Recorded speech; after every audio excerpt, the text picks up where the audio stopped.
नमस्कार, BTV news के इस बुलेटिन में आपका स्वागत है। सबसे पहले आइए एक नजर डालते हैं आज की कुछ खास खबरों पर। बीटीवी न्यूज की हेडलाइन के प्रायोजक हैं जायसवाल हीरो।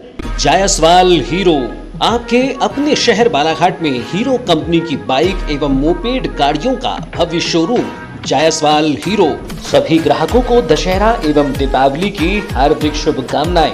एक नई शुरुआत हीरो के भरोसे के साथ इस त्योहार दीजिए अपनी जिंदगी को एक नई रफ्तार और जुड़िए 9.5 करोड़ हीरोज के साथ। कम शुरुआती down payment ₹4,999, festive cash benefits ₹7,000 तक, कम ब्याज दर 6.99%, फेस्टिव कैश बेनिफिट्स ₹2,100 तक, कैश डिस्काउंट ₹3,000 तक, एक्सचेंज टॉपअप बेनिफिट्स ₹2,000 तक, लॉयल्टी टॉपअप बेनिफिट्स ₹2,000 तक, कारपोरेट टॉपअप बेनिफिट्स ₹7,500 तक का Paytm cashback. Hero HF deluxe, hero destiny 125 हम लेकर आए हैं हीरो एक्सट्रीम 160R स्पोर्टी और मस्कुलर स्ट्रीट फाइटर मोटरसाइकिल। 5 साल इंजन की वारंटी और 5 सर्विसिंग फ्री।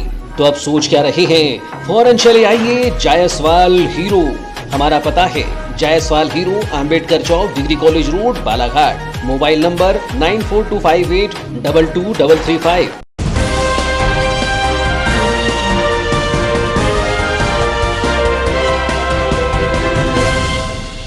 सादगी के साथ मनाई ईद ए मिलाद की खुशियां।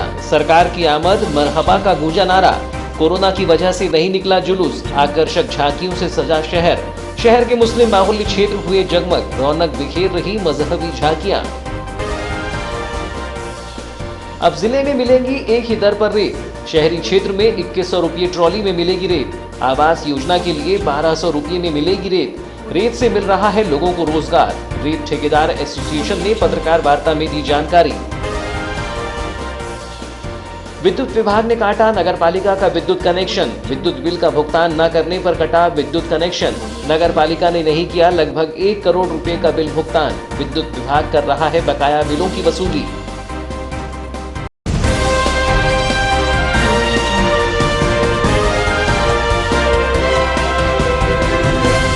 और अब समाचार विस्तार से। ईद मिलादुन्नबी की रौनक जो बीते कुछ दिनों से बनी हुई है। 30 अक्टूबर को वह दिन था जिस दिन पैगंबर इस्लाम हजरत मोहम्मद साहब का जन्मदिन मनाया गया। पारंपरिक तौर पर प्रतिवर्ष निकलने वाला जुलूस तो नहीं निकला, लेकिन सभी कार्यक्रम पूरे एहतियात एवं सादगीपूर्ण रूप से ही हुए। कोरोना महामारी को लेकर शासन के निर्देशों का पालन करते हुए मुस्लिम समाज ने जुलूस नहीं निकाला। मुस्लिम बाहुल्य क्षेत्र में ईद ए मिलाद की खुशी देखते ही बनती थी। हुजूर आ गए हैं, सरकार की आमद मरहबा के नारे फिजाओं में गूंज उठे और समाजजनों ने सादगी के साथ ईद की खुशियां एक दूसरे से बांटी। मुस्लिम धर्मावलंबियों का सबसे बड़ा त्योहार पैगंबर हजरत मोहम्मद सल्लल्लाहु अलैहि वसल्लम का यौम विलादत जन्म दिवस जश्न ईद मिलादुन्नबी आज 30 अक्टूबर शुक्रवार को अकीदत, सादगी और एहतराम के साथ मनाया गया। शुक्रवार को विशेष जुमे की नमाज होने के साथ ही ये दिन मुस्लिम समाज के लिए दोगुने खुशी का दिन रहा। सुबह से ही ईद के विभिन्न कार्यक्रमों की शुरुआत हो गई थी। सुबह ही नमाज के बाद जामा मस्जिद में दुआ और सलाम हुआ। इसके बाद सुबह 9:30 बजे जामा मस्जिद चौक पर परचम कुशाई के साथ पैगंबर साहब के जन्मदिन की खुशी मनाई गई। यहाँ धार्मिक नारों में सरकार की आमद मरहबा की गूंज बनी रही, जिसके बाद सांकेतिक जुलूस निकाला गया, जिसकी अगुवाई जामा मस्जिद के इमाम जाहिद रजा, मौलाना जिब्राइल और अन्य मौलानाओं और हाफिजों की विशेष उपस्थिति में अंजुमन सदर मुन्ना मंसूरी ने की, जिनके साथ समाज के बुजुर्ग और युवा मौजूद रहे। इस सांकेतिक जुलूस का समापन कुछ ही दूर अंजुमन शादी हॉल में हुआ, जहां पैगंबर साहब की पैदाइश की खुशी में नात ख्वानी और तकरीरी प्रोग्राम हुए। लगभग 1 घंटे चले इस प्रोग्राम के साथ ही दिन भर ईद की खुशियां मुस्लिम बाहुल्य क्षेत्रों में बनी रही। ईद को लेकर शहर के बैहर रोड, बैहर चौक, गौसनगर, बूढ़ी, मोती नगर और अन्य मुस्लिम बाहुल्य क्षेत्रों में चौक चौराहों पर विशेष सजावट की गई है। आकर्षक रोशनाई के बीच ये सजावट शाम से ही आकर्षण का केंद्र बन जाती है, जिसे देखने के लिए सड़कों पर आने जाने वाले कुछ देर ठहरकर इसे निहारते दिखाई पड़ते हैं। यही कुछ नज़ारे जिले के लांजी, बैहर, मलाजखंड, भीमजोरी, मोहगांव, लालबर्रा, लांजी, वारासिवनी, खैरलांजी सभी क्षेत्रों में दिखाई पड़ता है। जहां भी मुस्लिम समाज जनों ने ईद मिलाद की खुशी में मोहल्ले चौक चौराहों के साथ ही घरों में भी आकर्षक रोशनाई की है। बता दें कि प्रतिवर्ष ईद मिलादुन्नबी पर जुलूस निकालने की परंपरा रही है, लेकिन इस बार कोरोना महामारी की वजह से शासन के निर्देशों के तहत चल समारोह और जुलूस निकालने पर पाबंदी है। ऐसे में एक दिन पूर्व ही मुस्लिम समाज के जिम्मेदार पदाधिकारियों से प्रशासन ने मुलाकात की थी और समाज द्वारा चाही गई जुलूस निकालने की अनुमति के संबंध में चर्चा हुई थी, लेकिन अधिकारियों ने नियमों का हवाला देते हुए जुलूस निकालने की अनुमति प्रदान नहीं की। यही वजह रही कि 30 अक्टूबर को ईद मिलादुन्नबी पर जिले भर में जुलूस नहीं निकल पाया। हालांकि सांकेतिक तौर पर कुछ लोगों के साथ जुलूस निकाला गया, जिसका समापन भी कुछ ही देर में कर दिया गया। अंजुमन शादी हॉल में हुजूर की आमद को लेकर हुए समारोह में नात ख्वानों ने उनकी शान में एक से बढ़कर एक कलाम पेश किए, जिसके बाद तकरीरी प्रोग्राम हुआ और उसमें पैगंबर साहब की जीवनी पर विस्तृत रूप से प्रकाश डाला गया कि पैगंबर साहब ने लोगों को अंधेरे से उजाले की ओर निकालने के लिए आए, बुराई से सच्चाई की तरफ ले जाने के लिए आए और आज हमें ऐसे ही काम करने हैं जिससे किसी का भी दिल ना दुखे या किसी को भी ठेस ना पहुंचे या फिर हम अपने आप को शर्मिंदा महसूस ना करें। यही ईद मिलादुन्नबी की सीख है। खुशियां मनाएं लेकिन अदब से और एहतराम से। यही वजह रही कि शासन के नियमों का पालन करते हुए मुस्लिम समाज ने शांतिपूर्ण और सादगी पूर्वक ईद मिलादुन्नबी पर्व मनाया। ईद मिलादुन्नबी को लेकर जिले भर में मुस्लिम बाहुल्य क्षेत्रों में रौनक और चहल पहल बनी हुई है। बालाघाट शहर में विशेषकर बैहर रोड से लगे मोहल्लों में आकर्षक लाइटिंग से रास्तों को रोशन किया गया। वहीं मुस्लिम समाज जनों के घरों में भी रंग बिरंगी लाइटिंग आकर्षण बिखेर रही है। खुशियां और सादगी के साथ ही एहतराम का पर्व होने की वजह से इसकी खुशियां अभी से छा गई है। मुस्लिम बाहुल्य क्षेत्रों में आकर्षक लाइटिंग और डेकोरेशन से चौक चौराहों को सजाया गया है, जिसमें पुराना मटन मार्केट चौक में गुम्बद खजरा, मक्का मदीने की झांकियां बनाई गई हैं। इसी तरह चांदनी चौक बैहर रोड पर गुम्बद आला हजरत की झांकियां तैयार की गई हैं। बूढ़ी और मोती नगर में भी झांकियां बनाई गई हैं।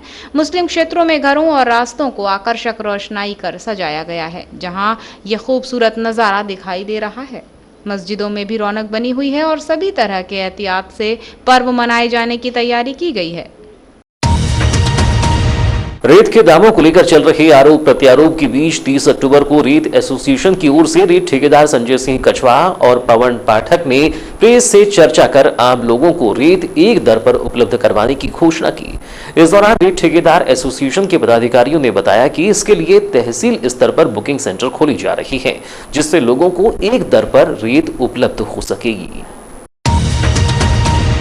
एक निजी संस्थान में आयोजित की गई पत्रकार वार्ता के दौरान रेत ठेकेदार संजय सिंह कछवाहा ने कहा कि कुछ लोग बेवजह जिले में रेत को लेकर हो हल्ला मचा रहे हैं, जिनके स्वार्थ पूर्ण नहीं हो रहे हैं। वो रेत ठेकेदारों पर अनर्गल आरोप लगाकर उन्हें बदनाम करने का काम कर रहे हैं, तो दूसरी ओर जिले की आम जनता को रेत महंगे दामों में ना मिले, इसके लिए रेत एसोसिएशन ने तय किया है कि आगामी 1 नवंबर से जिले के नगर पालिका और नगर परिषद क्षेत्र में आम लोगों को 2100 रुपये में एक ट्रैक्टर ट्रॉली रेत घर पहुंचाकर दी जाएगी। इसी तरह जिले के अन्य जगहों पर भी स्वीकृत रेत घाट से दूरी के आधार पर उचित दर पर रेत उपलब्ध करवाई जाएगी। संजय कछवाहा ने बताया कि इसके अलावा प्रधानमंत्री आवास योजना के तहत भी आवास बनाने वाले हितग्राहियों को रेत घाट से 5 किलोमीटर दूरी पर 1200 रुपये और 5 से 10 किलोमीटर दूरी पर 1500 रुपये और 15 से 20 किलोमीटर दूरी पर 1800 रुपये में रेत उपलब्ध करवाई जाएगी। उन्होंने बताया कि पूरे जिले के ग्रामीण क्षेत्रों में प्रधानमंत्री आवास योजना के तहत हो रहे आवास निर्माण कार्य की जानकारी एसोसिएशन को मिल गई है, जिसके लिए एसोसिएशन ने तय किया है कि इन हितग्राहियों को एक ट्रैक्टर ट्रॉली रेत घर पहुंचाकर दूरी के अनुसार तय और निर्धारित दर पर प्रदान की जाएगी, जिससे हितग्राहियों को अब रेत महंगी होने की चिंता नहीं करनी होगी। इसमें सबसे बड़ा हमारा उद्देश्य ये है कि बालाघाट शहर, वारासुनी और जो भी नगर पालिका क्षेत्र और नगर परिषद क्षेत्र है, सिटी है जहाँ पे मतलब, तो वहाँ पे कम रेट में, उचित रेट में लोगों को रेत उपलब्ध हो जाए। तो उसी के लिए हम लोगों ने ये किया है कि जो पिछली शीतल में पहले होटल में हुई थी प्रेस कॉन्फ्रेंस, उसमें भी हम लोग ने घोषणा किए थे कि बहुत जल्दी हम रेत बुकिंग सेंटर खोल देंगे शहर में। रेत बुकिंग सेंटर खोल के वहाँ पे हम लोग ये कर रहे हैं कि जैसे बालाघाट क्षेत्र की शहर की बात है तो यहाँ केवल 2100 रुपए में रॉयल्टी सहित रेत हितग्राही को या जो भी जरूरतमंद है जिनको लग रही है रेत उनको पहुंचा दी जाएगी। किसी भी व्यक्ति को जिसको रेत लग रही है, हम लोग अभी मोबाइल नंबर भी आपको कागज दे दे रहे हैं, उसमें रेत बुकिंग सेंटर के बुकिंग नंबर वाराणसी के, बालाघाट के, लालबरा के सभी जगहों के रहेंगे। उसमें उस रेत बुकिंग सेंटर में कोई भी आदमी जाके वहां पे कार्यालय में 2100 रुपए जमा करेगा तो उसके घर में रेत एक ट्राली उसको 100 फीट जो एक ट्राली ट्रैक्टर रेत आता है वो पहुंच जाएगी विद रॉयल्टी। साथ ही एक दूसरा बड़ा मैटर हो रहा था कि प्रधानमंत्री आवास के मकानों का, उसमें भी काफी कंफ्यूजन था लोगों को कि कुछ पेपर में आ रहा था कि लालबाग क्षेत्र में 3,500-4 हजार रुपए में लोगों को रेत लेना पड़ रहा है, और जिले में भी कई जगह बात आ रही थी कि ज्यादा रेट में रेत मिल रही है। तो उसके लिए भी हम लोग ने ये कर दिया है कि ये हमको कल जिला पंचायत से कल मिली है, जिसमें ये करीब 11,000 प्रधानमंत्री आवास जो अभी स्वीकृत हुए हैं उनकी पूरी गांव वाइज लिस्ट है। तो जो मध्य प्रदेश रेत खनन पॉलिसी है उसके हिसाब से पूरे जिस टाइप से रूल्स रेगुलेशन बनाए गए थे उसी हिसाब से हम लोग यहाँ संचालन करने की कोशिश कर रहे हैं। रेत एसोसिएशन ने शहरी क्षेत्र में 2100 रुपये में एक ट्रैक्टर ट्रॉली रेत घर पहुंचाकर देने की शुरुआत करते हुए शहरी क्षेत्र बालाघाट और वारा सिवनी के लिए 2 मोबाइल नंबर जारी किए हैं, जिस पर संपर्क कर आम व्यक्ति अपनी रेत की आवश्यकता को पूरा कर सकता है। इन मोबाइल नंबर्स पर संपर्क कर कोई भी आम आदमी रेत की जरूरत के लिए 2100 रुपये में प्रति ट्रैक्टर ट्रॉली रेत बुक करवा सकता है, जिसे घर पहुंच सेवा प्रदान की जाएगी। तो जो भी प्रधानमंत्री आवास का हितग्राही है उसको 1200 रुपए में उसके घर में पहुंच के रेत दी जाएगी। ये हम लोग ने जो निकटतम स्वीकृत रेत खदान रहेगा उसके दूरी के आधार पे रखे हैं। स्वीकृत रेत खदान से 5 किलोमीटर तक की दूरी पे उसको 1200 में रेत पहुंचा के दे दी जाएगी। मैक्सिमम अपना जिला नदियों का जिला है, मैक्सिमम गांवों के 5-7 किलोमीटर के रेंज में नदियां हैं।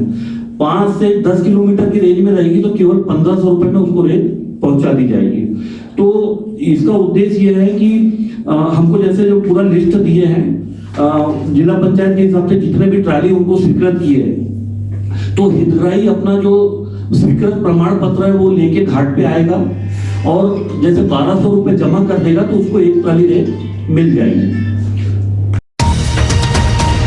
बकायादारों से वसूली करने के मामले में अब विद्युत विभाग ने सख्ती दिखानी प्रारंभ कर दी है, जिसके तहत विद्युत विभाग शासकीय कार्यालयों को टारगेट करना प्रारंभ कर दिया है। बताया जाता है कि घरेलू विद्युत उपभोक्ताओं से बकाया विद्युत राशि वसूलने के बाद अब विद्युत विभाग की नजर शासकीय कार्यालयों पर है, जिसके तहत विद्युत विभाग ने इसकी शुरुआत बालाघाट नगरपालिका से प्रारंभ कर दी है। जानकारी के अनुसार विद्युत बिल भुगतान न करने पर विद्युत विभाग ने 29 अक्टूबर की शाम नगरपालिका का विद्युत कनेक्शन काट दिया है, जिसके चलते नगरपालिका में अंधेरा छा गया है। जानकारी के अनुसार बालाघाट नगर पालिका पर विद्युत विभाग का लगभग 1 करोड़ का बिजली बिल बकाया है, जिसका भुगतान नहीं हो पाया है, जिसकी वसूली के लिए अब विद्युत विभाग ने कनेक्शन विच्छेद करने की कार्यवाही शुरू कर दी है। बालाघाट नगर पालिका ने 1.5 साल से फिल्टर प्लांट का बिजली बिल जमा नहीं किया है। शहर की आवश्यक सेवाओं में शामिल जलापूर्ति ठप न हो, इस लिहाज से विद्युत विभाग ने कनेक्शन विच्छेद करने की कार्यवाही नहीं की। वहीं नगर पालिका ने पिछले 4 माह से स्ट्रीट लाइट और नगर पालिका कार्यालय का बिजली बिल भी जमा नहीं किया है। लगातार विभाग के अफसरों के आग्रह के बाद भी नगरपालिका सीएमओ और लेखाधिकारी ने इसे गंभीरता से नहीं लिया और अब छुट्टी पर चले गए, जिसके बाद बिल का भुगतान नहीं होने के चलते 29 अक्टूबर की शाम विद्युत विभाग के अधिकारियों ने नगरपालिका कार्यालय का विद्युत कनेक्शन काट दिया है, जिसके चलते नगरपालिका के कार्यालयीन कार्य ठप हो गए हैं। यहाँ मौजूद जनरेटर भी काम नहीं आ रहा है। बता दें कि शहर की सड़कों पर जगमगा रही स्ट्रीट लाइट की रोशनी अब जल्द ही बंद भी हो सकती है। इतना ही नहीं, 24 घंटे जलापूर्ति का दावा करने वाली नगरपालिका अब एक वक्त पानी की सप्लाई भी शायद ना कर पाए। नगरपालिका कार्यालय की बिजली बंद होने के बाद विद्युत विभाग ने स्ट्रीट लाइट और फिल्टर प्लांट की बिजली बंद करने की तैयारी शुरू कर दी है। बहुप्रतीक्षित ब्रॉडगेज परियोजना पूर्ण हो चुकी है और अंतिम बचे कार्य में समनापुर से लामता के बीच सीआरएस किए जाने का बेसब्री से इंतजार था, जिसके बाद रेलवे जोन की हरी झंडी मिलेगी और इस रेल मार्ग पर मालगाड़ी एवं सवारी गाड़ियों का परिचालन हो सकेगा। इसी के तहत 31 अक्टूबर को रेलवे संरक्षा आयुक्त द्वारा समनापुर लामता रेल मार्ग का सेफ्टी निरीक्षण किया जाएगा। दक्षिण पूर्व मध्य रेलवे नागपुर मंडल के अंतर्गत समनापुर लामता छोटी लाइन से बड़ी लाइन में अमान परिवर्तन का कार्य पूर्ण कर लिया गया है। समनापुर से लामता 25 किलोमीटर गेज परिवर्तन कार्य का निरीक्षण रेलवे संरक्षा आयुक्त द्वारा 31 अक्टूबर को ट्रायल किया जाएगा, जहां सीआरएस स्पेशल ट्रेन द्वारा गति परीक्षण किया जाएगा तथा आगे भी संबंधित रेल अधिकारियों द्वारा लगातार स्पेशल परीक्षण ट्रेन का परिचालन जारी रहेगा। इस निरीक्षण में गति एवं ट्रैक का अवलोकन किया जाएगा, जिसके बाद रेल मंत्रालय को रिपोर्ट प्रस्तुत होगी और सब कुछ ठीक रहा तो आगामी समय से यहां मालगाड़ी एवं सवारी गाड़ी का परिचालन किए जाने को हरी झंडी मिल सकेगी। बता दें कि बहुप्रतीक्षित ब्रॉडगेज के निर्माण का कार्य लामता समनापुर के बीच पूर्ण हो गया है। पटरी बिछने के बाद इलेक्ट्रिफिकेशन का काम पूरा होने के बाद शनिवार को अंतिम तकनीकी परीक्षण किया जाना है। लामता समनापुर के बीच ब्रॉडगेज का काम पूरा हो जाने के बाद शनिवार को तकनीकी परीक्षण के साथ ही 100 किलोमीटर की रफ्तार से पटरी पर ट्रेन दौड़ेगी। तकनीकी अधिकारियों का दल नैनपुर से लामता और यहां से समनापुर के बीच स्पेशल ट्रेन से निरीक्षण करेंगे। सीआरएस निरीक्षण के बाद लामता समनापुर के बीच भी ट्रैक फिट होने पर मंजूरी मिल जाएगी। फिलहाल समाचारों में वक्त है एक छोटे से ब्रेक का। ब्रेक के बाद हम फौरन हाजिर होते हैं, तब तक बने रहिए बीटीवी न्यूज के साथ। The Raymond shop, Raymond's shooting and shirting, जहां आपके लिए है new variety of kurta pyjama for festival season. Navratri और दिवाली के लिए आकर्षक डिस्काउंट ऑफर्स, सभी रेंज के रेडीमेड्स, एक्सेसरीज और मेंस वेयर उपलब्ध हैं। आज ही विजिट करें the Raymond shop. Shirts, trouser जो आपके व्यक्तित्व को निखारे, शूटिंग एंड शर्टिंग एवं exclusive suit length and sherwani cloth, Raymond suits, designer suits की संपूर्ण रेंज उच्चतम गुणवत्ता के साथ बिल्कुल किफायती दामों पर उपलब्ध है। बेल्ट, टाई, कफलिंग्स एक्सेट्रा आपके फिजिक के अनुसार कपड़ों की सिलाई एवं डिजाइनिंग भी की जाती है। मनाइए जिंदगी का जश्न हर पल रेमंड के संग। तो अब सोच क्या रहे हैं, फौरन चले आइए, हमारे शोरूम में आपका स्वागत है। नई साज सज्जा के साथ आधुनिक कपड़ों का भव्य शोरूम, खास वही जो हर पल को खास बनाए। Raymond the complete man, Dharam treasure, circuit house road, Hanuman Chowk, Balaghat. Contact 9176229217। जिले में अब मिशनरी धर्म अपना चुके आदिवासी लोगों को जनजाति वर्ग से मिलने वाले आरक्षण को समाप्त करने की मांग उठी है। मांग को लेकर जिले में जनजाति सुरक्षा मंच ने प्रधानमंत्री और राष्ट्रपति के नाम कलेक्टर को ज्ञापन सौंपा है। मंच के अध्यक्ष सहबू सिंह मरावी ने बताया कि हमारा जिला आदिवासी बाहुल्य है।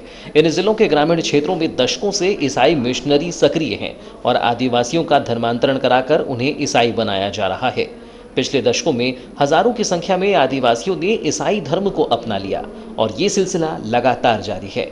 इधर धर्म परिवर्तन कर चुके लोग अब भी जनजाति वर्ग को मिलने वाले आरक्षण की ओर अन्य सरकारी योजनाओं का लाभ उठा रहे हैं, जिसके वे अब हकदार नहीं हैं। उन्होंने बताया कि जनजाति सुरक्षा मंच लंबे समय से इस मुहिम को लेकर चल रहा है ताकि जनजाति वर्ग को मिलने वाला आरक्षण व अन्य लाभ कोई और न उठा सके।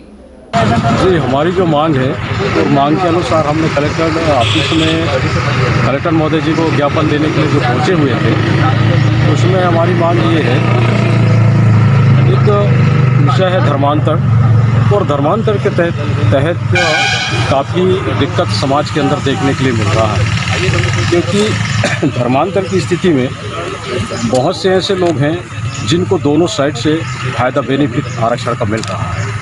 और वास्तव में देखा जाए जनजाति समुदाय के जो लोग हैं, वन अंचल, पहाड़ पर्वत, ये सब बसे हुए लोग हैं, इन लोगों को ऐसी स्थिति और ऐसी उनको प्राप्त नहीं हो पाता, आरक्षण से कट जाते हैं, दिक्कत हो जाता है, क्योंकि वो सामने होकर और दोनों पक्ष से वो लोग अपना आरक्षण का वो ले लेते हैं, लाभ ले लेते हैं। बता दें कि ज्ञापन में 1967 के अनुसूचित जाति जनजाति विधेयक का हवाला देते हुए स्पष्ट किया गया है कि जिस व्यक्ति ने जनजाति आदिमत और विश्वासों का परित्याग कर देता है, वो व्यक्ति जनजाति का सदस्य नहीं कहा जाएगा। जिले में कई आदिवासी लोगों ने ईसाई धर्म अपना लिया है, लेकिन ईसाई के रूप में धर्मांतरण करने के बाद भी वे लोग जनजाति वर्ग के आरक्षण का लाभ ले रही हैं। जिला पंचायत उपाध्यक्ष और भाजपा महिला मोर्चे की जिला अध्यक्ष अनुपमा नेताम ने ज्ञापन सौंपने के दौरान कहा कि देश सहित जिले में बड़ी तेजी से आदिवासियों का धर्मांतरण किया जा रहा है, जिसके लिए उन्हें तरह तरह के प्रलोभन भी दिए जा रहे हैं। इसके लिए कई मिशनरी सक्रिय हैं। धर्मांतरण के बाद भी उनके धर्म और जाति को नहीं बदला जा रहा है, बल्कि आदिवासी जाति के नाम पर शासकीय योजनाओं व नौकरी का लाभ लिया जा रहा है। इसलिए ज्ञापन के माध्यम से यह मांग की जा रही है कि जिन्होंने धर्मांतरण कर लिया है उन्हें अनुसूचित जाति की सूची से तत्काल हटाया जाए, जिससे वास्तविक तौर पर जनजाति के लाभान्वित हो सके। वहीं उन्हें मिलने वाले आरक्षण की सुविधा को भी समाप्त किया जाना चाहिए। देखिए, हमारी तो मांग है ही कि हमारा एक अलग धर्म कोड होना चाहिए, पर साथ ही साथ ये लगातार कई इससे, जब आप जानते हैं कि हम जल जंगल ज़मीन के लिए लड़ने वाले हम लोग हैं, आदिवासी पहाड़ों पर रहने वाले लोग हैं, और ऐसे जगहों पे खनिज संपदाएं और अनेक हमारे, क्योंकि यहाँ पर जल जंगल सभी है, तो उसको देखते हुए आप देखते हैं कि ना सबसे ज़्यादा धर्मांतरण की स्थिति हमारे आदिवासी इलाकों में होती है, और ख़ासकर हम लोग शिक्षा से वंचित रहे हैं। और उसके कारण क्या होता है, बाहर से आकर चर्च के माध्यम से लोग जब धर्मांतरण करते हैं तो आप देख रहे होंगे कि धर्म, जब लोग दूसरे धर्म को अपना तो लेते हैं, ईसाई तो बन जाते हैं, पर क्या होता है वो उनको हमारा जो आरक्षण की स्थिति बनती है, जाति प्रमाण पत्र की स्थिति बनती है, उसका वो लोग पूरा लाभ लेते हैं। और उसके कारण क्या होता है, हमारा जो आदिवासी समाज है उससे उन आरक्षण की स्थिति से वंचित हो जाता है। इसलिए हमारी एक मांग है, और आज का दिन हम लोगों ने इसलिए चुना क्योंकि आज हमारे कार्तिक उरांव जी का जन्म दिवस है, जिन्होंने यह जनजाति मंच को बनाया, और आदिवासियों के उचित मांग है, रीति रिवाज है, उनकी धार्मिक पद्धतियां हैं, उनको लेकर वो गांव-गांव जाकर हमारे सामाजिक स्थितियों को मजबूत करने का ये बामना प्रयास करते रहे हैं। इसीलिए आज का दिन को हम लोगों ने चुना है। और 1970 में उन्होंने इंदिरा गांधी जी को एक ज्ञापन भी सौंपा था, जिसमें 3 सूत्री मांग थी, क्योंकि संविधान में एक ये है, अनुच्छेद है, जिसमें आप देखते होंगे यदि वह व्यक्ति अनुसूचित जाति का है, यदि अनुसूचित जाति का व्यक्ति धर्मांतरण करता है या उस धर्म को छोड़कर दूसरे धर्म को अपनाता है, तो उसको अनुसूचित जाति की सूची से हटा दिया जाता है। किंतु हमारे जनजाति समाज वर्ग के साथ ऐसा नहीं है। इसलिए आप देखते होंगे जहाँ जहाँ पर आदिवासी वर्ग रहता है वहाँ पर धर्मांतरण की स्थिति बनती है। इसीलिए, क्योंकि अभी आपने एक सवाल पूछा व्यवस्था की, क्योंकि जब वो हमारा गौड़ समाज का, आदिवासी समाज का जब वो रीति नीति, शादी ब्याह, सारा चीज़ को जब वो अलग हो जाता है, तो वो हमारे किसी भी मतलब सामाजिक गतिविधियों में वह हिस्सा नहीं लेता, और हमारे सर्किल के बैठकों में भी वह हिस्सा नहीं लेता। इसीलिए हमारा लगातार हम समाज के लोग यह प्रयास कर रहे हैं कि धर्मांतरण यदि कोई व्यक्ति करता है तो उसको उसकी जाति को जाति प्रमाण पत्र निरस्त किया जाए, और संविधान में संशोधन करके राष्ट्रपति के माध्यम से पूरे देश में अनुसूचित ये जनजाति मंच के माध्यम से आज यह विशाल यह कार्यक्रम हम लोगों के माध्यम से रखा गया। ज्ञापन सौंपने के दौरान जनजाति सुरक्षा मंच के अध्यक्ष सहबू सिंह मरावी, अनुपमा नेताम, गुड्डा मरकाम, फुलवंती टेकाम, देवेंद्र मसराम सहित अन्य उपस्थित रहे। 29 अक्टूबर को प्राप्त रिपोर्ट में बालाघाट जिले के 19 मरीजों के सैंपल कोरोना पॉजिटिव पाए गए हैं। शासन के प्रोटोकॉल के अनुसार 32 मरीजों की ठीक हो जाने पर उन्हें 29 अक्टूबर को डिस्चार्ज कर दिया गया है। इस प्रकार बालाघाट जिले में अब तक कुल 2009 मरीज कोरोना पॉजिटिव पाए जा चुके हैं। इनमें से 1855 मरीज शासन के प्रोटोकॉल के अनुसार ठीक होकर अपने घर जा चुके हैं। 132 मरीजों का उपचार किया जा रहा है।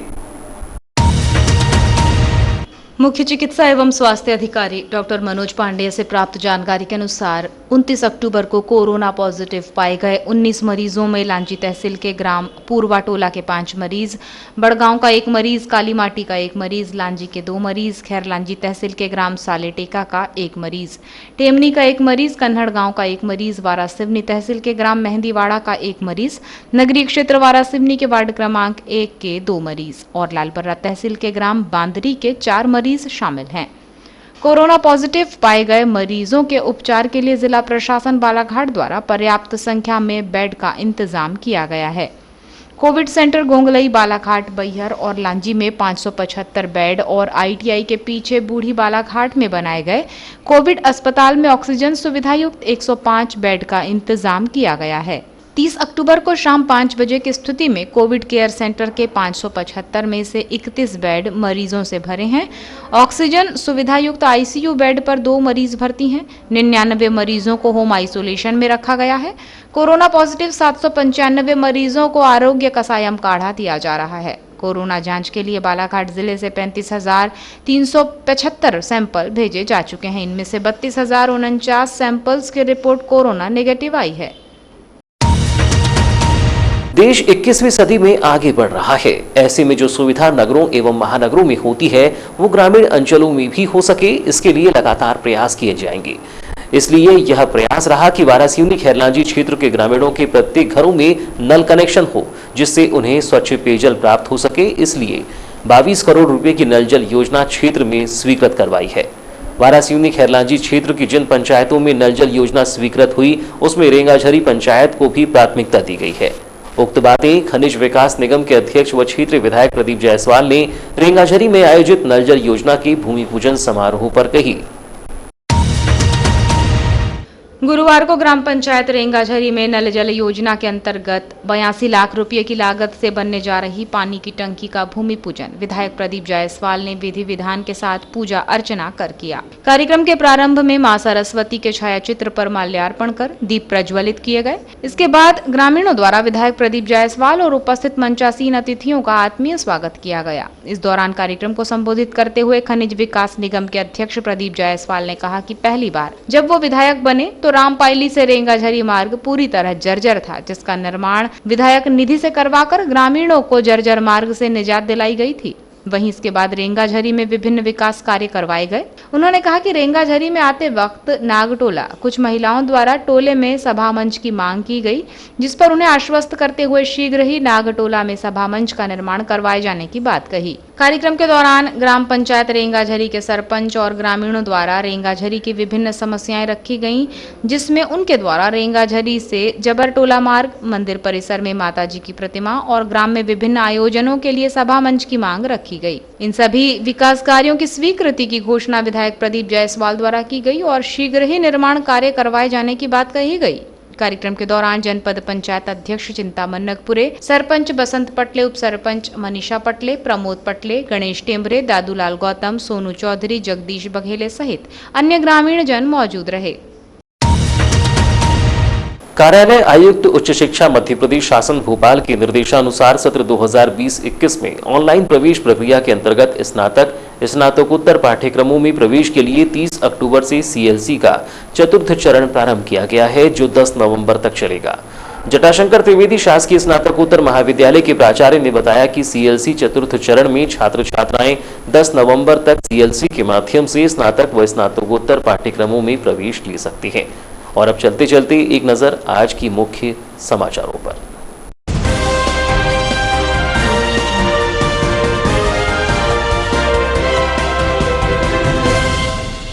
सादगी के साथ मनाई ईद-ए-मिलाद की खुशियां। सरकार की आमद, मरहबा का गूंजा नारा। कोरोना की वजह से नहीं निकला जुलूस, आकर्षक झांकियों से सजा शहर। शहर के मुस्लिम बाहुल्य क्षेत्र हुए जगमग, रौनक बिखेर रही मजहबी झांकियां। अब जिले में मिलेंगी एक ही दर पर रेत। शहरी क्षेत्र में 2100 रुपये ट्रॉली में मिलेगी रेत। आवास योजना के लिए 1200 रुपये में मिलेगी रेत। रेत से मिल रहा है लोगों को रोजगार। रेत ठेकेदार एसोसिएशन ने पत्रकार वार्ता में दी जानकारी। विद्युत विभाग ने काटा नगरपालिका का विद्युत कनेक्शन। विद्युत बिल का भुगतान न करने पर कटा विद्युत कनेक्शन। नगरपालिका ने नहीं किया लगभग 1 करोड़ रुपए का बिल भुगतान। विद्युत विभाग कर रहा है बकाया बिलों की वसूली।